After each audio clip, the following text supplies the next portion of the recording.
কিছুক্ষণ আগে ভিডিওটা আপলোড করছে, এত পরিমাণ ভাইরাল হবে কেউ কি কল্পনা করছে? কি আছে ভয়েসটার মধ্যে, সবাই একটু শুনবেন। দেশের ধ্বংসপ্রাপ্ত অর্থনীতিতে স্বস্তি এনে দিয়েছে আমাদের প্রবাসী ভাই বোনেরা। অন্তর্বর্তী সরকার দায়িত্ব নেবার পর থেকে রেমিটেন্স ধারাবাহিকভাবে বেড়েছে। ফেব্রুয়ারি মাসে রেমিটেন্স প্রবাহ রেকর্ড গড়েছে, প্রায় 25% বৃদ্ধি পেয়ে $2.5 বিলিয়ন পৌঁছেছে। রেমিটেন্স যোদ্ধারা আমাদের দেশের অর্থনীতি গড়ার বীর সৈনিক। তাদের জন্য প্রক্রিয়াগত যেসব বিষয় রয়েছে সেগুলো সহজ করে দেওয়া আমাদের দায়িত্ব।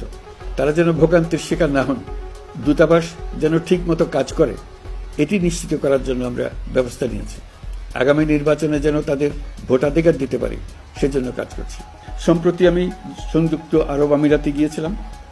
তারা বিগত সরকারের সময় আমাদের ভিসা বন্ধ করে দিয়েছিল। আমরা সেই দেশের ভিসার দরজা খোলার চেষ্টা চালিয়ে যাচ্ছি।